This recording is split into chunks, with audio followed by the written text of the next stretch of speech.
The Queen of Hearts were seated on their throne when they arrived, with a great crowd assembled about them, all sorts of little birds and beasts, as well as the whole pack of cards. The knave was standing there before them in chains, with a soldier on each side to guard him. And near the king was the white rabbit, with a trumpet in one hand and a scroll in the other. I wish they'd be I wish they'd get the trial done, she thought, and the hand around the refreshments. But there seemed that there was no chance of this. She began looking at everything about her to pass away the time.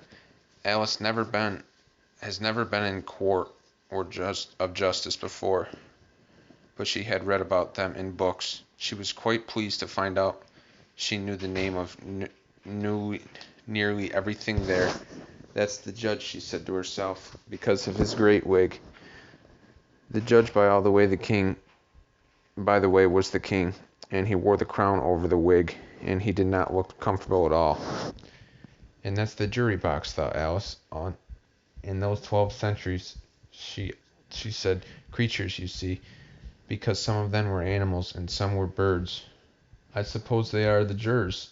She said this last word 2 or 3 times over to herself, being rather proud of it, for as she thought, and rightly too, there were very few girls of her age knew the meaning of it all. However, jurymen would have done just as well. The 12 jurors were all writing very busily on slates. What are they doing? Alice whispered to the Gallipound.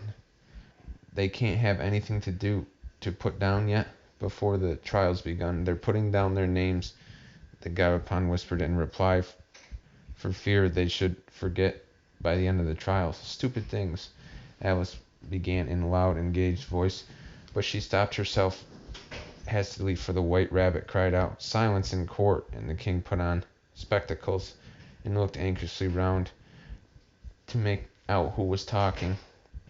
Alice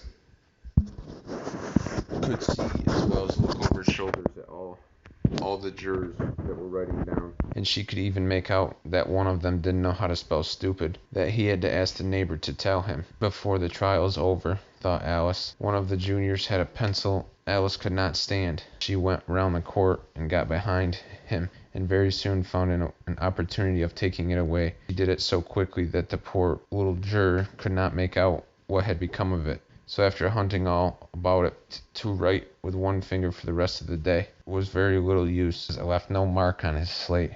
All this time the Queen had never left off starting at the Hatter, and just as the Dormouse crossed the court, she said to one of the officers, "Bring me a list of the singers in the last concert," on which we wretched Hatter trembled so that he shook both his shoes off. "Give your evidence," the king repeated angrily, "or I'll have you executed, whether you're nervous or not." "I'm a poor man, your majesty," the Hatter began with a trembling voice, "and I hadn't but just begun my tea, not above a week or so ago, and what with the bread and butter getting so thin, and twinkling of the tea—" "The twinkling of what?" said the king. "It began with the tea," the Hatter replied. "Of course twinkling begins with the tea. I'm a poor man," the Hatter went on, "and most of things twinkled after that."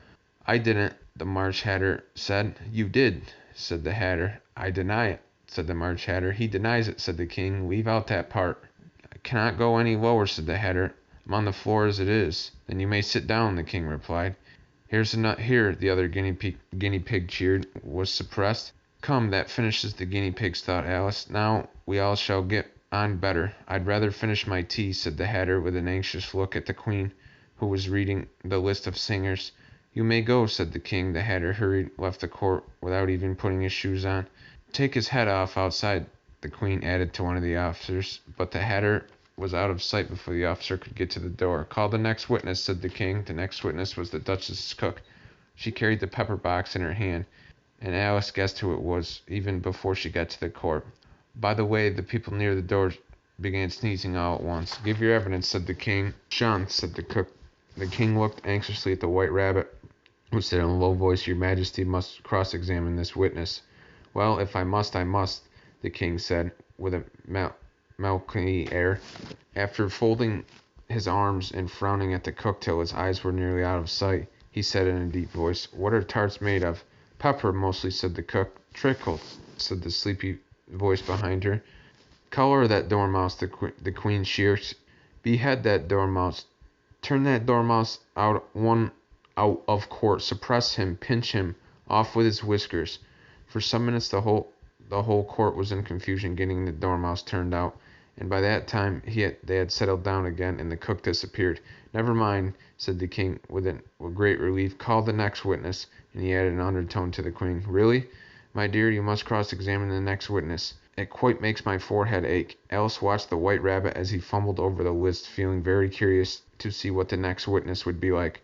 "For they have gotten much evidence yet," she said to herself. Imagine her surprise when the white rabbit read out at the top of his shrill voice the name Alice.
Same little sister of hers would, in the after time, be herself.